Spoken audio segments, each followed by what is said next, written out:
আকরাম সাল্লাল্লাহু আলাইহি ওয়াসাল্লামের কাছে কোন একদিন সমস্ত ফেরেশতাদের সরদার জিবরাইল এসে বললেন, ইয়া রাসূলুল্লাহ সাল্লাল্লাহু আলাইহি ওয়াসাল্লাম, আজকে আমি বড় এক আশ্চর্য ঘটনা দেখলাম, বড় একটা তাজ্জব ঘটনা দেখলাম।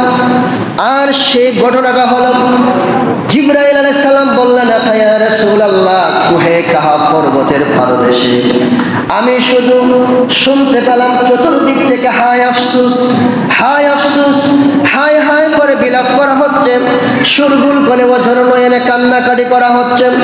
জিবরাইল আলাইহিস সালাম বললেন, ইয়া রাসূলুল্লাহ, আমি দেখতে পেলাম যেদিকে যাই সেদিকে শুধু চতুর্দিকে সেই কুহে কাহাফ পর্বতের চতুর্দিকে শুধু ওঝর নয়নে কান্নার শব্দ শোনা যায়।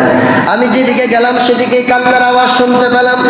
হঠাৎ করে আমি দেখতে পেলাম একজন ফেরেশতা, ওই ফেরেশতাটা চতুর্থ আসমানের মধ্যে ছিল।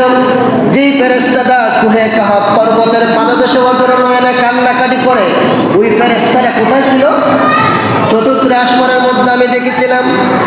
ওই ফেরেশতারা নুরানি সিংহাসনের মধ্যে বসা ছিল। চতুর্দিকে আবার ৭০,০০০ ফেরেশতা ওনাকে বেষ্টনী করে রেখেছিল। সুবহানাল্লাহ বলেন। ওই ফেরেশতা যখন নিঃশ্বাস ছাড়ে, প্রতিটা নিঃশ্বাসে আমার আল্লাহ পাক এক একজন করে ফেরেশতা সৃষ্টি করেন। জিবরাইল বলতেছেন, ইয়া রাসূলুল্লাহ, আমি দেখতে পেলাম ওই সম্মানিত ফেরেশতাটা কুহে কাহাফের পর্বতের পাদদেশে ওঝর নয়নে বিলাপ সুরে কান্নাকাটি করে।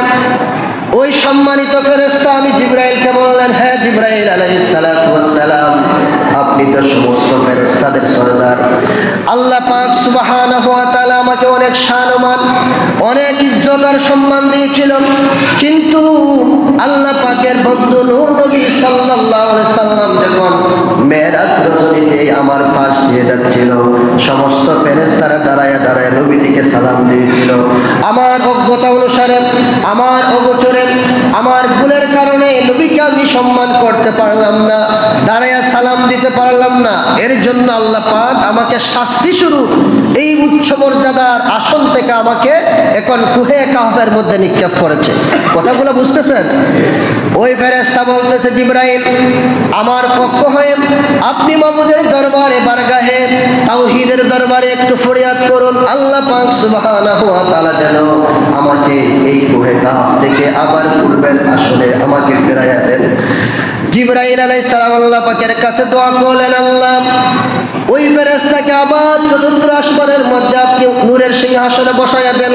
আল্লাহ সুবহানাহু ওয়া তাআলা বলেন, জিবরাইল, ও জিবরাইল, তোমার দোয়া তখন কবুল করব যখন ওই ফেরেশতা আমার মাহবুব নবীর প্রতি দুরূদ শরীফ পড়বে।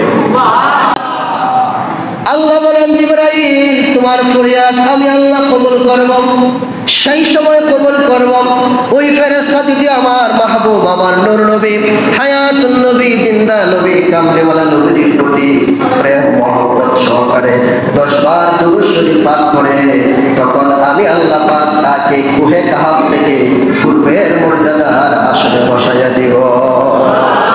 ওই ফেরেশতা তখন 10 বার দুরূদ শরীফ পড়লেন, পড়ার সাথে সাথে আল্লাহ পাক সুবহানাহু ওয়া তাআলা ওই কুহে কাহাফে যে ফেরেশতা কান্নাকাটি করতেছিল তার উঁচু মর্যাদার আসনে আল্লাহ পাক আবার ফিরাইয়া দিলেন। সুবহানাল্লাহ।